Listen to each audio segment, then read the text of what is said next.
قال الله تبارك وتعالى في القرآن المجيد والفرقان الحميد والله يحب المطهرين صدق الله العظيم. قال الله تبارك وتعالى في شان حبيبه مخبرا وآمرا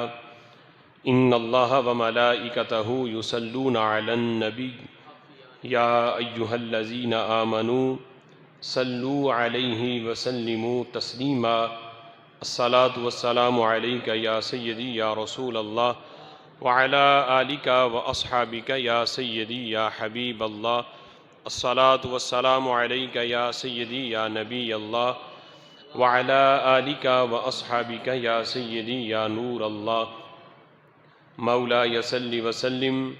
دائما أبدا على حبيبك خير الخلق كلهم هو الحبيب الذي ترجى شفاعته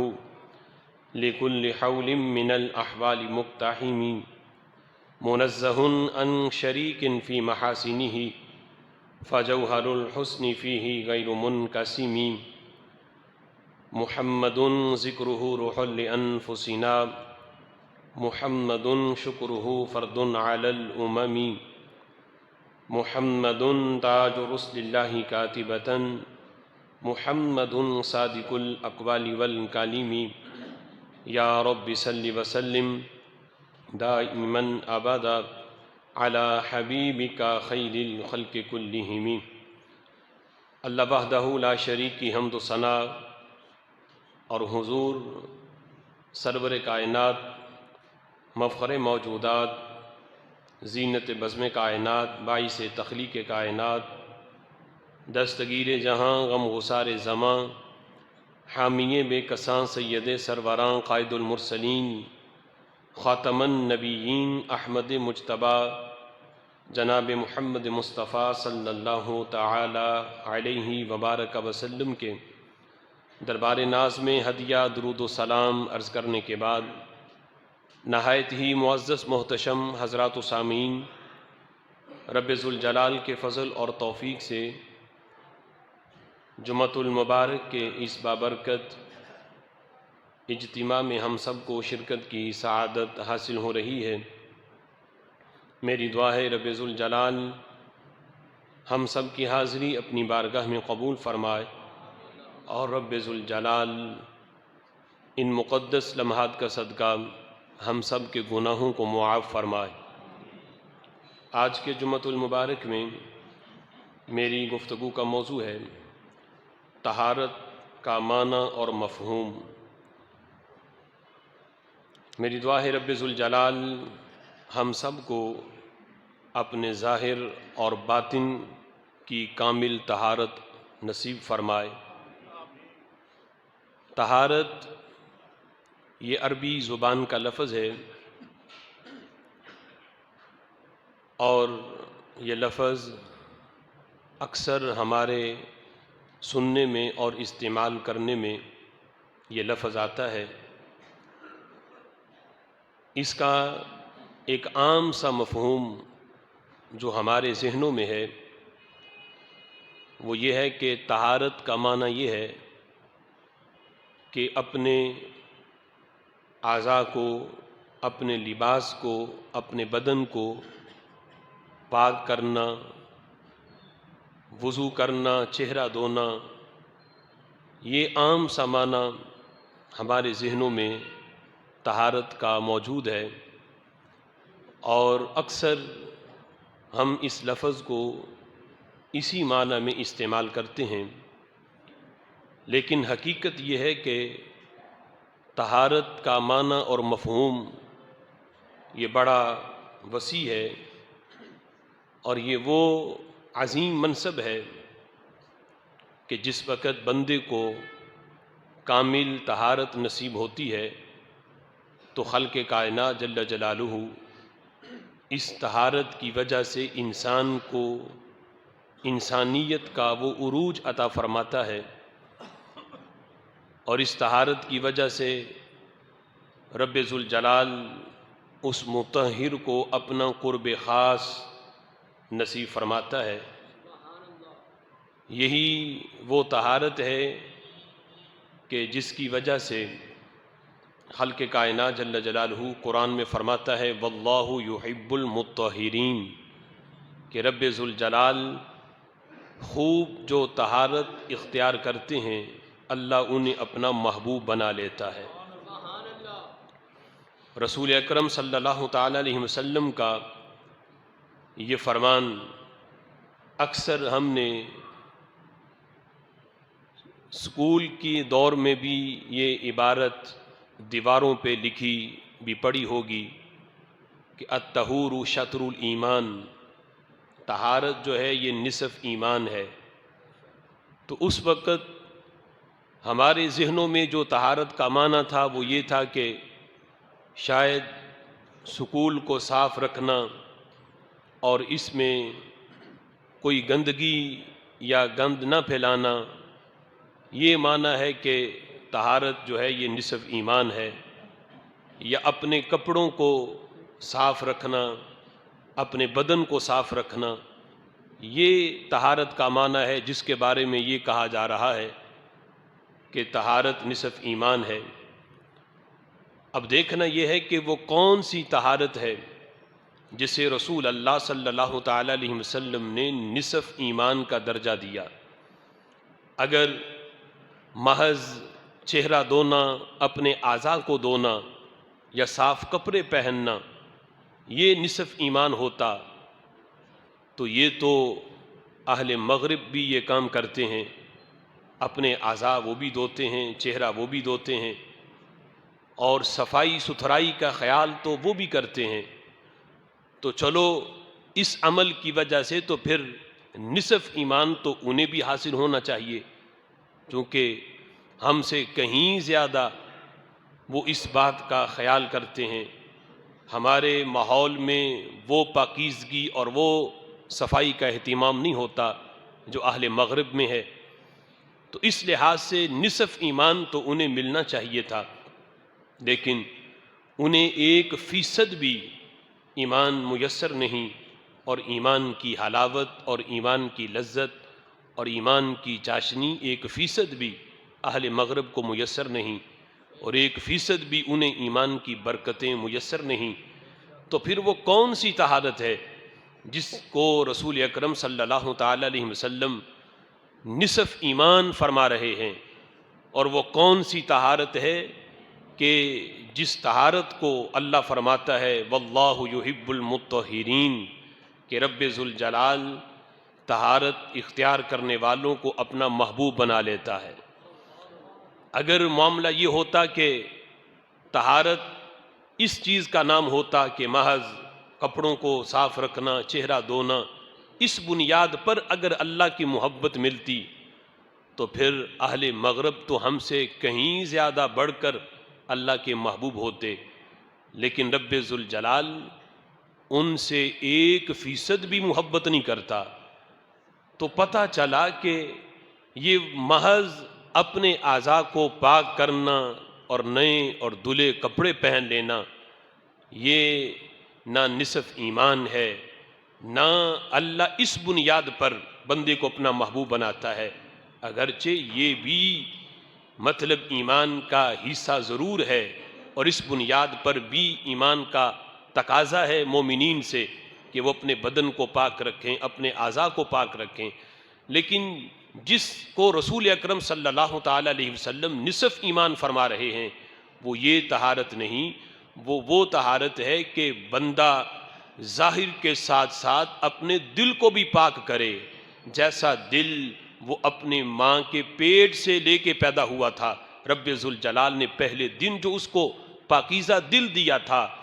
آخری سانس تک اس دل کے اوپر پہرا لگاتے ہوئے اس دل کی پاکیزگی کا احترام کرے، اہتمام کرے، تو خالق کائنات جل جلالہ اس بندے کے بارے میں فرماتا ہے یہ وہ دل ہے جس دل سے میں پیار کرتا ہوں، اور جو دل میری محبت کا مرکز ہے اور جس سے میں پیار کرتا ہوں، یہ وہ طہارت ہے جس کے بارے میں رسول اکرم صلی اللہ تعالی علیہ وسلم فرماتے ہیں الطہور شطر الایمان، کہ یہ ایک طہارت ظاہر کی ہے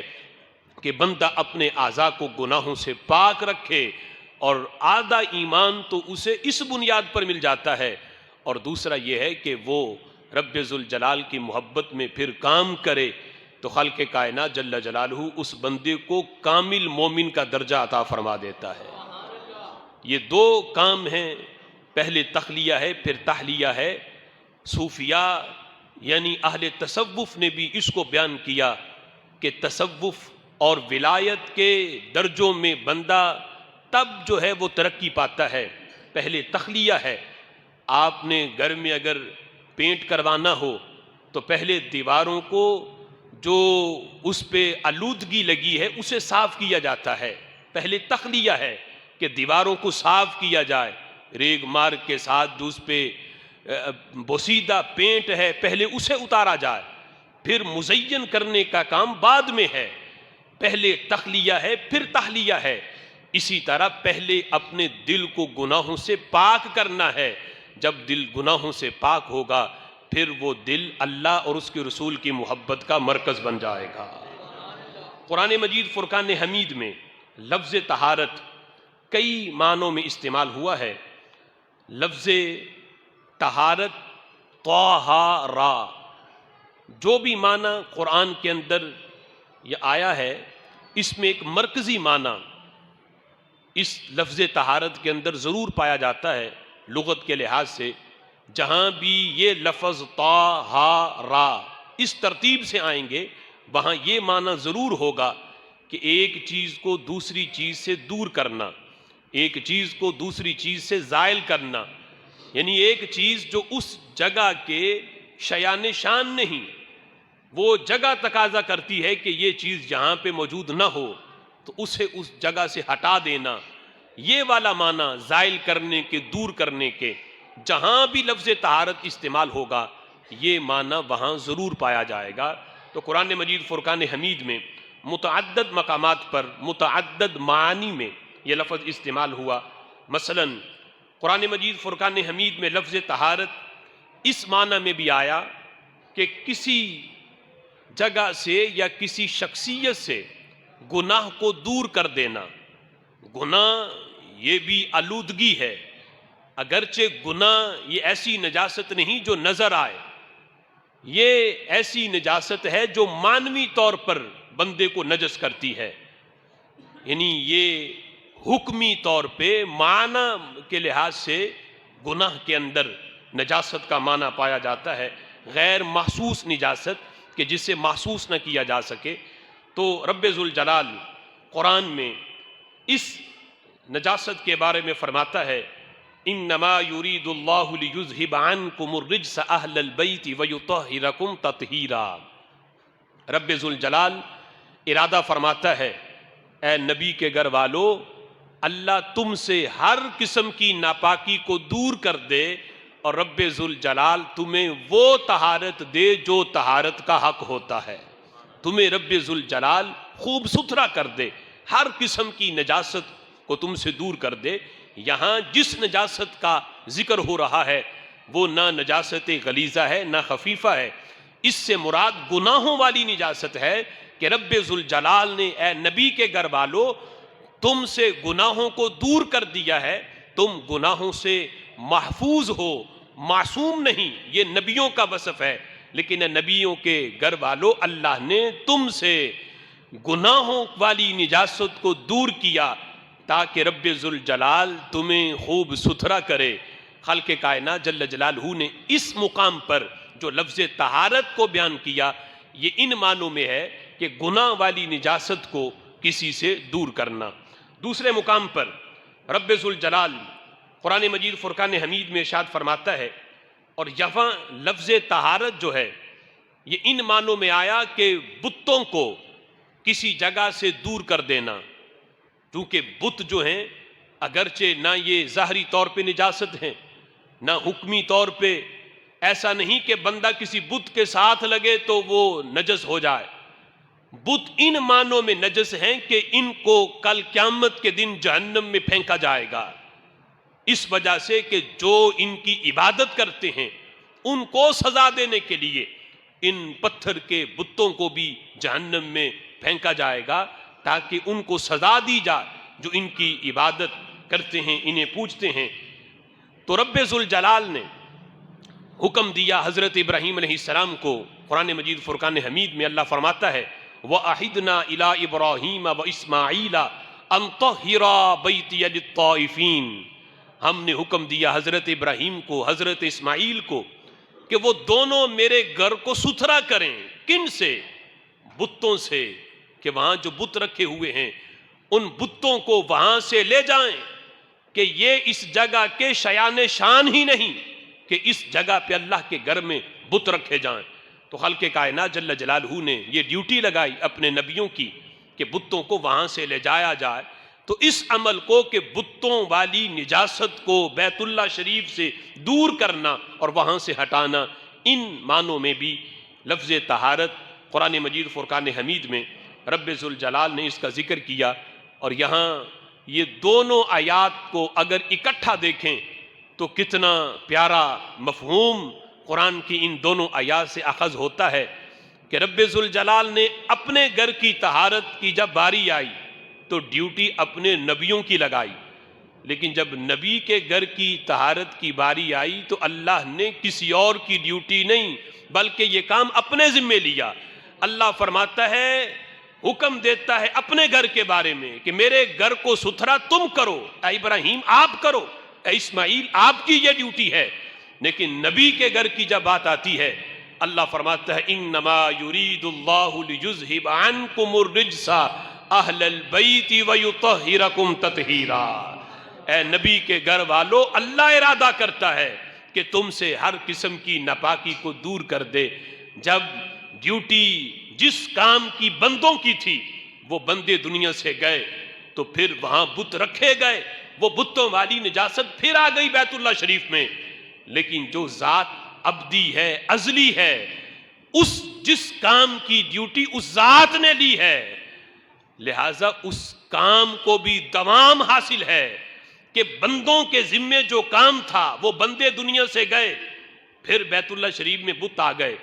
لیکن جس کام کی ڈیوٹی خود رب نے لی ہوئی ہے کہ نبی کے گھر والو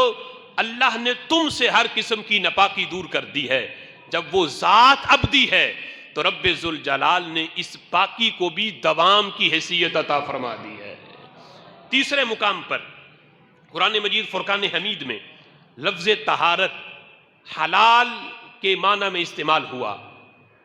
ایک ہوتا ہے پاک طاہر ہونا اور ایک ہوتا ہے پاک ہونا, ان دونوں میں فرق ہے. یہ ہو سکتا ہے کہ ایک چیز پاک تو ہو لیکن اس کا کھانا حلال نہ ہو. مثال کے طور پہ اگر کسی ایسے جانور کو کہ جس کا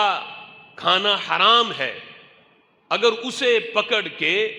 شرعی طریقے سے, جس طرح جانور بکری کو ذبح کیا جاتا ہے اس طرح اس کے گلے پہ اگر چھری چلا دی جائے, اسے ذبح کر دیا جائے, اب وہ طاہر تو ہے کہ اس کی کھال پاک ہے, اس کا گوشت پاک ہے, لیکن یہ نہیں کہ پاک ان معنوں میں ہے کہ اب کھانا بھی حلال ہو گیا. مثال کے طور پہ گدھا ہے, اگر بندہ دیکھے کہ یہ ایسی اذیت اور تکلیف میں ہے کہ اب یہ بچ نہیں سکتا, تو اب اس کو اس تکلیف سے کہ اب اس نے مر تو جانا ہے, اس کی اس تکلیف کو ختم کرنے کے لیے شرعی طریقے سے اگر اس کے گلے پہ چھری چلا دی جائے, اب یہ ہے کہ وہ گدھا پاک تو ہے, مردار نہیں, ان معنوں میں کہ مردار تو نجس بھی ہوتا ہے, یعنی کھانا اس کا حرام رہے گا لیکن ذبح کرنے سے کھال اس کی پاک ہو جائے گی, اس کا جو گوشت ہے یہ پاک ہو جائے گا. جس طرح مٹی ہے پاک لیکن اس کا کھانا حرام ہے, تو طاہر ہونا اور ہے اور حلال ہونا اور ہے. قرآن مجید فرقان حمید میں یہ لفظ حلال کے معنی میں بھی استعمال ہوا. جیسے حضرت لوط علیہ السلام نے جس وقت اپنی قوم کو دیکھا کہ وہ عورتوں کو چھوڑ کر جب مردوں سے اپنی شہوت کو پورا کر رہے ہیں, لواطت کا عمل کر رہے ہیں, تو حضرت لوط علیہ السلام نے اپنی قوم سے کہا ہؤلاء بناتی ہن اطہر لکم, یہ میری قوم کی بیٹیاں ہیں, یہ حلال ہیں تمہارے لیے. ہن اطہر لکم, اطہر کے لفظ آئے یہاں بمانا کیا ہے, ان کو میں نے تمہارے لیے حلال کیا ہے. میری قوم کی جو بیٹیاں ہیں یہ حلال ہیں, ان سے ازدواجی رشتہ قائم کر کے ان سے اپنی شہوت کو پورا کرو، حرام کی طرف نہ جاؤ کہ تم اپنی شہوت جو مردوں سے پورا کر رہے ہو یہ حرام طریقہ ہے، میری قوم کی جو بیٹیاں ہیں یہ تمہارے لیے میں نے ان کو حلال کیا ہے، لہذا ان سے ازدواجی رشتہ قائم کر کے یہ حلال طریقے کی طرف آؤ۔ اب یہاں بھی لفظ اطہر استعمال ہوا تو معنی اس کا یہ ہے کہ میں نے یہ تمہارے لیے حلال کی ہیں، یہ حلال رستہ رب ذوالجلال نے تمہارے لیے رکھا ہے۔ اس کے علاوہ قرآن مجید فرقان حمید میں لفظ طہارت ایک اور معنی کے لیے بھی آیا، وہ معنی یہ ہے کہ کسی جگہ سے گندے خیال کو دور کرنا، گندے خیال کو دور کرنا، اس معنی میں بھی لفظ طہارت استعمال ہوا۔ جیسے قرآن مجید فرقان حمید میں رب ذوالجلال نے صحابہ کرام علیہم رضوان کو یہ حکم دیا جب وہ ازواج مطہرات کے حجروں کے پاس جاتے، کام انہیں نبی پاک علیہ الصلوۃ والسلام سے ہوتا اور بسا اوقات حضور وہاں جلوہ گر نہ ہوتے تو پھر ازواج مطہرات سے کوئی چیز انہیں پکڑانا پڑتی یا لینا پڑتی یا کوئی بات پوچھنا پڑتی تو رب ذوالجلال نے حکم دیا اذا سألتموہن من وراء حجاب، جب تم ازواج مطہرات سے جو مومنین کی مائیں ہیں جب تم ان سے کسی چیز کا سوال کرو تو پردے کے پیچھے سے ان سے سوال کرو، یعنی درمیان میں پردہ رہنا چاہیے۔ کیوں؟ فرمایا اطہر لقلوبکم وقلوبہن، اس میں تمہارے دلوں کی بھی طہارت ہے، ان کے دلوں کی بھی طہارت ہے۔ اب صحابہ اکرام علیہم رضوان اور ازواج مطہرات وہ ہیں کہ جن کے دلوں کا انتخاب خود رب ذوالجلال نے کیا ہے، لہٰذا وہاں کسی ایسے خیال کا آنا اس کی توقع بھی نہیں کی جا سکتی، لیکن رب ذوالجلال نے ہر دروازہ بند کیا کہ کہیں شیطان یہاں پر بھی کوئی معمولی سا بھی حملہ نہ کرے کہ یہ بارگاہ اتنی بڑی بارگاہ ہے، یہ میرے محبوب علیہ الصلوۃ والسلام کا حرم ہے، لہٰذا یہاں یہ سارے اہتمام ہونے چاہیے۔ اور پھر اس کے اندر بعد والوں کے لیے سبق بھی تھا کہ اگر تمہیں کسی ایسی غیر محرم عورت کے ساتھ بات کرنی پڑ جائے، مجبوری ہو، تو بیچ میں پردے کا اہتمام ضرور ہونا چاہیے تاکہ تمہارے دل کی بھی طہارت رہے اور جس سے بات ہو رہی ہے اس کے دل کی طہارت بھی موجود رہے، قائم رہے۔ اس بنیاد پر یہ لفظ طہارت کہ دل سے کسی قسم کا ایسا خیال جو شیطانی وسوسہ ہے یا خیال ہے اس کو دل سے دور کرنا، ان معنوں میں بھی لفظ طہارت کا استعمال کیا گیا۔ قرآن مجید فرقان حمید میں وہ معنی جو عام طور پہ ہم طہارت کا لیتے ہیں اس میں بھی یہ لفظ استعمال ہوا کہ بندہ کہتا ہے میں طہارت حاصل کر رہا ہوں، میں وضو کر رہا ہوں، یعنی وضو کے لیے بھی لفظ طہارت بولا جاتا ہے۔ تو اس کا معنی یہ ہے کہ طہارت والا ہونا ہر قسم کے حدث اصغر ہو یا حدث اکبر ہو۔ حدث اصغر یہ ہوتا ہے کہ جب بندہ بے وضو ہو تو ہم یہ کہتے ہیں کہ یہ بندہ حدث والا ہے لیکن چھوٹے حدث والا ہے، لیکن جب اس پہ غسل فرض ہو تو پھر ہم کہتے ہیں یہ بندہ بڑے حدث والا ہے کہ اس پہ اب غسل فرض ہے۔ تو ہر قسم کے حدث سے پاک ہونا یہ طہارت ہے۔ قرآن مجید فرقان حمید میں اللہ فرماتا ہے لا یمسہ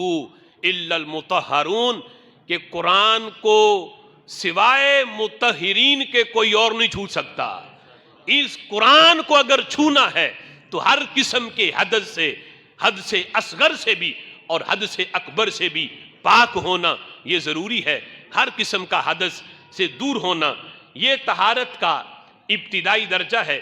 کہ بدن ہر قسم کی ظاہری نجاست سے دور ہو۔ یہ عام معنی جو ہم سمجھتے ہیں کہ طہارت کا معنی وضو کرنا، اپنے اعضاء کو دھونا، اس معنی کے لحاظ سے بھی امت مسلمہ کے مقابلے میں کائنات کے اندر کوئی ایسی تہذیب اور کوئی ایسا مذہب نہیں کہ جس میں محض اعضاء دھونے کے لحاظ سے بھی کوئی اس امت کا مقابلہ کر سکے۔ اگرچہ غیر ہم سے بڑھ کر اس بات کا اہتمام کرتے ہیں، ہمارے پاس تو ایسے وہ سورسز نہیں، ایسی مطلب جو ہے وہ اشیاء نہیں کہ جن سے ہم یعنی ان کے پاس مہنگے ترین وہ صابن اور مہنگے ترین وہ اشیاء چہرے پہ لگانے کے لیے اور ہاتھوں پہ استعمال کرنے کے لیے، تاکہ ہاتھ ہر قسم کے جراثیم سے اور چہرہ ہر قسم کے جراثیم سے پاک رہے، لیکن انہیں بار بار بدن دھو کر وہ مقام نہیں ملتا جو اس امت کو دن میں 5 بار چہرہ دھو کے مل جاتا ہے۔ وہ انگریز دن میں 10 بار بھی چہرہ دھوئے صابن لگا کے، لیکن وہ چہرہ دھونے سے صرف کھال دھوتا ہے،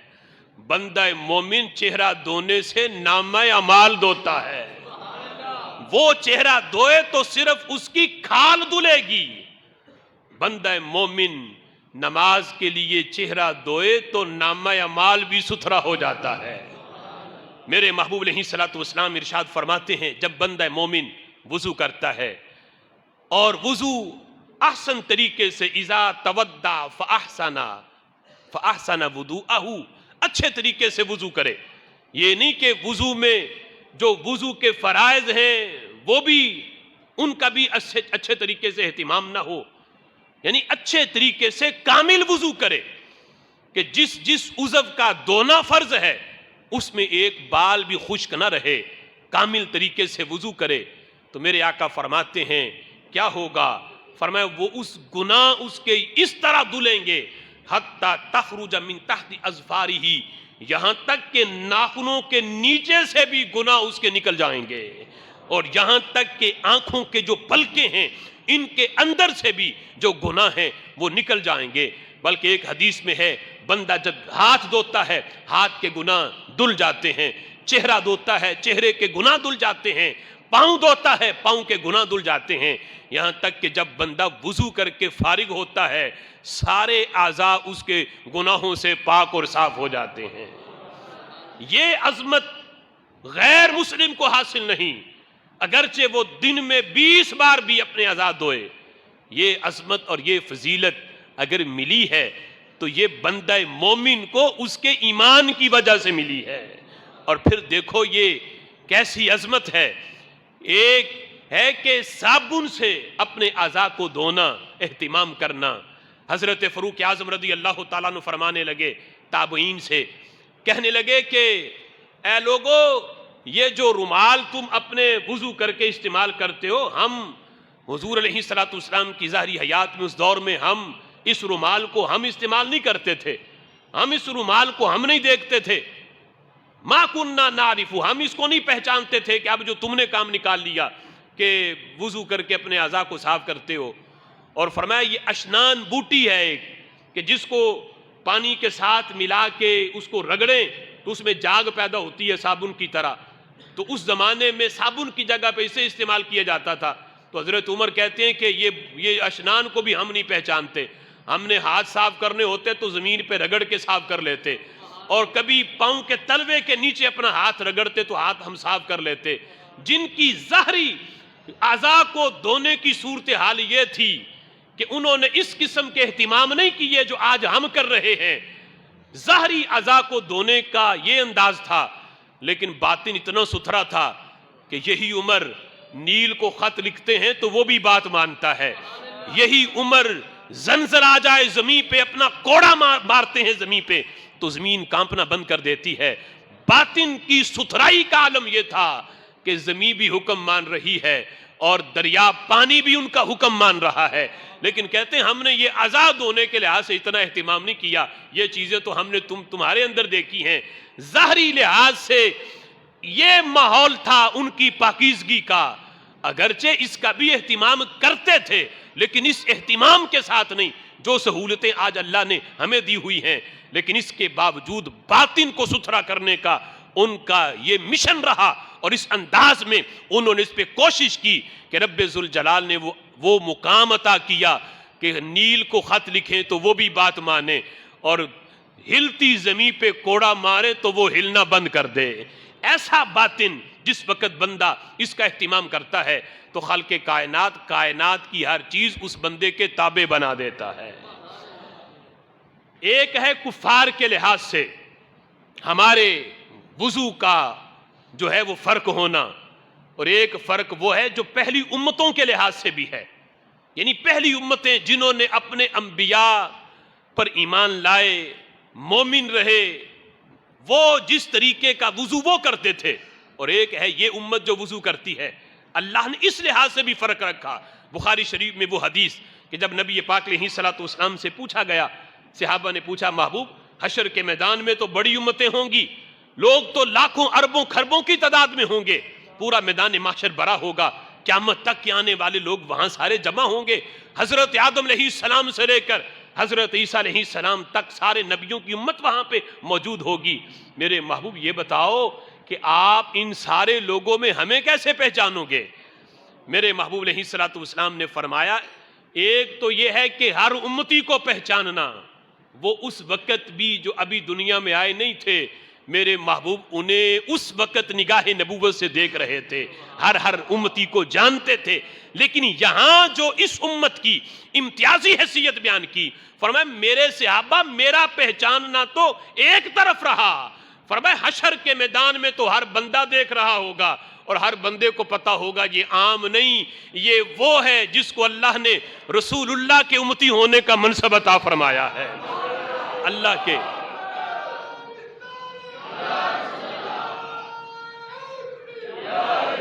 فرمایا میرا پہچاننا تو ظاہری نشانی کوئی بھی نہ ہو، میں تو آج بھی ساری امت کو دیکھ رہا ہوں اور پہچانتا ہوں، لیکن حشر کے میدان میں میری امت کی امتیازی حیثیت اور ہوگی کہ آنکھوں نور آنکھوں میں تو چہروں پہ اجالے ہوں گے، مصطفیٰ والوں کے تو انداز نرالے ہوں گے۔ حشر کے میدان میں تو میری امت ہر بندہ پہچان رہا ہوگا کہ یہ عام نہیں، یہ رسول اللہ کا امتی ہے۔ وہ کس طرح؟ میرے آقا فرماتے ہیں انتم غر المحجلون، میری امت کے اعضائے وضو چمک رہے ہوں گے۔ اگرچہ پہلی امتوں نے بھی وضو کیا ہے، لیکن یہ امتیازی حیثیت اس امت کو ہے کہ جو دن میں 5 بار 5 نمازوں کے لیے وضو کرتا ہے، خالق کائنات جل جلالہ اس کی اس چمک کو اور اس سفیدی کو اتنا دوام دے گا اور اتنا دیر پا اثر ہے اس طہارت کا اور اس پاکیزگی کا کہ قیامت کے دن یہ اعضائے وضو اس کے چمک رہے ہوں گے، ماتھا چمک رہا ہوگا، آنکھیں چمک رہی ہوں گی، ہاتھ چمک رہے ہوں گے، پاؤں پہ نور ہوگا، اعضائے وضو چمک رہے ہوں گے۔ دیگر امتیں اور دیگر نبی بھی دیکھ کے پہچانیں گے یہ وہ ہے جن کو اللہ نے اپنے محبوب کا امتی بنایا ہے۔ اب یہ اس لحاظ سے یعنی اس معنی کے لحاظ سے بھی اس امت کا جو وضو ہے رب ذوالجلال نے دیگر امتوں پر اسے عظمت اور اسے فضیلت عطا کی ہے، یہاں تک کہ میرے آقا فرماتے ہیں من بات طاہرا، فرمایا جو وضو کی حالت میں رات گزارتا ہے، وضو کر کے چارپائی پہ سویا،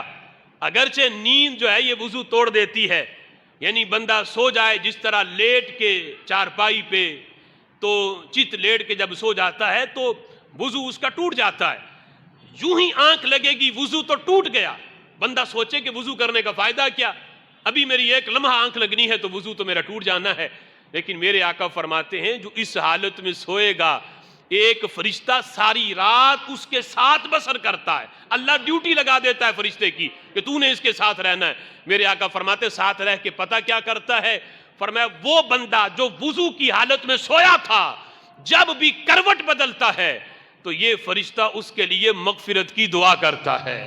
اے اللہ اس کے گناہ بخش دے، اے اللہ اس کے گناہ بخش دے۔ ایک ہے کہ اس نے وضو کیا تو اس کے گناہ معاف ہوئے، ایک ہے فرشتہ دعائے مغفرت کر رہا ہے۔ فرمایا نتیجہ یہ نکلتا ہے صبح ہوتی ہے تو اللہ اس کے گناہوں کو معاف فرما دیتا ہے۔ یہ عظمت اور یہ فضیلت صرف اس امت کو میسر ہے نبی پاک علیہ السلام کے وسیلے سے۔ اب دیکھو ایک ہے خالی آزاد ہونا، کافر دن میں 10 بار بھی دھوئے تو اسے یہ عظمت نہیں ملتی، بندہ مومن دن میں 1 بار یہ کام کر لے، یعنی بفرض کہ اگر اس نے فجر کے وقت وضو کیا، ہو سکتا ہے وضو ٹوٹے ہی نہ، 5 نمازیں ایک وضو سے پڑھ لے، لیکن دن میں 1 بار کیا، اس کو 10 بار چہرہ دھو کے وہ مقام نہیں ملا جو بندہ مومن کو 1 بار چہرہ دھونے سے اللہ عطا فرما دیتا ہے۔ لیکن یہ طہارت کا ابتدائی درجہ ہے، یہ بھی ضروری ہے۔ آج وہ جاہل قسم کے وہ ملنگ کہ جو 6 ماہ نہ غسل کے قریب جائیں نہ وضو کے قریب جائیں. وہ کہتے ہیں کہ ہم بس باطن کو ستھرا کر رہے ہیں, ہمیں یہ ظاہری پاکی ستھرائی کی ضرورت ہی نہیں. تو یہ تو طہارت کی پہلی سیڑھی ہے, اس پہ قدم رکھو گے تو اگلا درجہ ملے گا. اگر اس کا انکار ہوا کہ بندہ کہے مجھے وضو کی حاجت نہیں یا مجھے غسل کی حاجت نہیں, وہ 6 ماہ نہ نہانے کے قریب نہ وضو کے قریب, اس قسم کے پاس بیٹھنے پہ بھی اسے گن آئے اور بدبو آئے, اور وہ کہے میں تو باطن کو ستھرا کر رہا ہوں, تو صوفیہ کہتے ہیں کہ وہ بندہ جاہل تو ہو سکتا ہے, اللہ کا ولی نہیں ہو سکتا. ولی وہ ہے جو طہارت کا پہلا درجہ بھی مانے اور یہ اس کا اہتمام کر کے پھر اگلے درجے کی طرف وہ متوجہ ہو, تو رب ذوالجلال اسے طہارت کا پھر اگلا درجہ بھی عطا فرما دیتا ہے. دوسرا درجہ طہارت کا یہ ہے, اور یہ پہلے والے درجے سے بڑا ہے, اور اس سے کوئی یہ نہ سوچے کہ جب دوسرا بڑا ہے تو بندہ پہلے کو چھوڑ دے. تو میں نے بتایا کہ پہلا لازمی ہے, اس کے بغیر دوسرا درجہ بندہ حاصل ہی نہیں کر سکتا. بدن کی طہارت, لباس کی طہارت, اعضاء, ظاہری اعضاء کو ہر قسم کی نجاست سے بچا کے رکھنا, اس کو دور کرنا, یہ طہارت کا ابتدائی درجہ ہے, یہ ضروری ہے. اور اس کا دوسرا درجہ یہ ہے, پہلے تو یہ تھا کہ اعضاء کو ظاہری نجاست سے بچایا, دوسرا درجہ یہ ہے کہ ہر عضو سے جو گناہ ہو سکتا ہے, ہر عضو کو اس گناہ سے بچا کے رکھنا, یہ طہارت کا دوسرا درجہ ہے. آج بندہ یہ تو کوشش کرتا ہے کہ میرے ہاتھ پہ کوئی نجاست نہ لگے, لیکن اسے یہ بھی سوچنا چاہیے کہ اس کا ہاتھ ظلم والی نجاست کے اثر سے بھی بچا ہوا ہو, اس کا ہاتھ جو ہے وہ کسی کا حق چھیننے کے گناہ سے بھی بچا ہوا ہو, کم تولنے کے گناہ سے بھی بچا ہوا ہو, رشوت دینے رشوت لینے کے گناہ سے بھی اس کا ہاتھ محفوظ ہو ہر لحاظ سے. یہ ہے عضو کی طہارت. اسی طرح آنکھوں کا ہے, بندہ یہ تو کوشش کرتا ہے کہ میری آنکھ میں بائک پہ سفر کرنا ہو تو بندہ اینک لگاتا ہے کہ اس میں کوئی مچھر نہ پڑ جائے, یہ تو اہتمام ہے, لیکن آنکھوں کو اس لحاظ سے بھی بچاؤ کہ اس سے بد نگاہی نہ ہو, کسی ایسی جگہ پہ میری آنکھ نہ دیکھے جہاں دیکھنا اللہ نے حرام کیا ہے. بندہ زمین پہ جب لیٹے یا کسی جگہ پہ لیٹے, یہ تو دل میں خیال آتا ہے کان میں کوئی چونٹی نہ گھس جائے, کان میں کوئی کیڑا مکوڑا داخل نہ ہو جائے, اس کا اہتمام تو ہے, لیکن کان کو اس گناہ سے بھی بچا کے رکھو کہ کان کے اندر کوئی میوزک, کوئی گانا باجا, کوئی ایسی حرام آواز کہ جس کا سننا اللہ نے حرام کیا ہے, اس سے بھی کانوں کو محفوظ رکھو. تو یہ کانوں کی طہارت ہے. فرمایا جو اس انداز میں اپنے اعضاء کو ہر گناہ سے بچا کے رکھے گا تو رب ذوالجلال اسے طہارت کا وہ درجہ دے گا جس کے بارے میں اللہ فرماتا ہے واللہ یحب المطہرین, کہ اللہ مطہرین کو اپنا محبوب بنا لیتا ہے.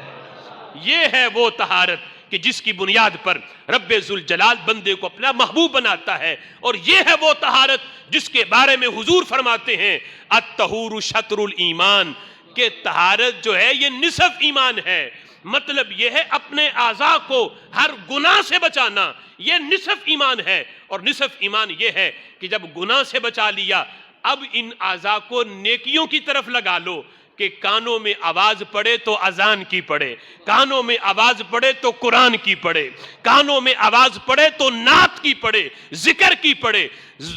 آنکھ دیکھے تو قرآن دیکھے, آنکھ دیکھے تو نبی کا حرم دیکھے, بیت اللہ شریف دیکھے, آنکھ وہیں دیکھے جہاں دیکھنا آنکھ کے لیے حلال ہے, جہاں دیکھنے سے آنکھ کو ترقی ملتی ہے اور برکت ملتی ہے. دل سوچے تو وہ سوچے جس کے سوچنے سے بندے کو رب کا قرب ملتا ہے. یہ اعضاء کو جب بندہ اس طرف لگائے گا, پہلے اس نے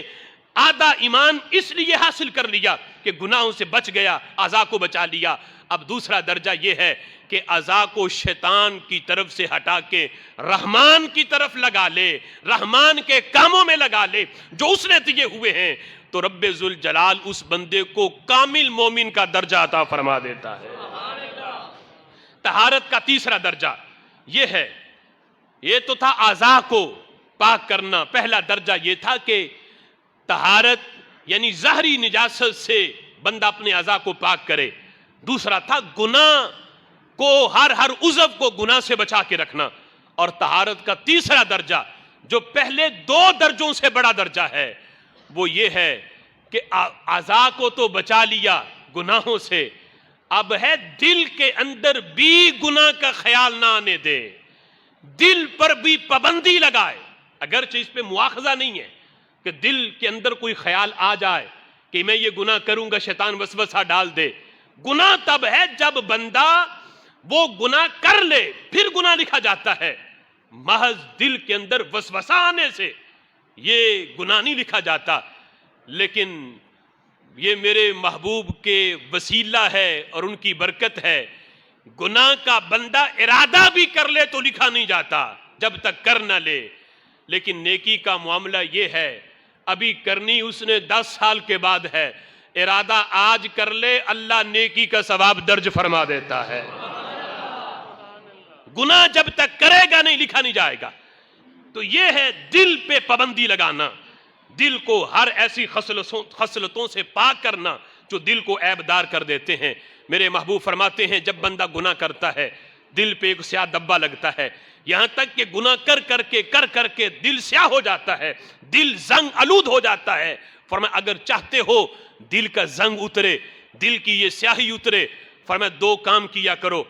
موت کو کثرت سے یاد کیا کرو اور کثرت سے قرآن پڑھا کرو. یہ 2 کام کرو گے اللہ تمہارے دل کے زنگ کو دور کر دے گا. موت کو کثرت سے یاد کرنے سے بھی دل نرم ہوتا ہے اور دل گناہوں سے نفرت کرتا ہے. دل کے اندر وسوسے نہیں آتے، دل اللہ کی طرف متوجہ ہوتا ہے. اور قرآن پڑھنے سے بھی رب ذوالجلال دل کی طہارت عطا فرماتا ہے. میرے آقا علیہ الصلوۃ والسلام فرماتے ہیں اگر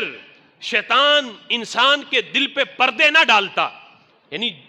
دل جیسا بندہ اپنی ماں کے پیٹ سے لے کے پیدا ہوا تھا، اگر بالغ ہونے کے بعد شیطان اس کے دل پہ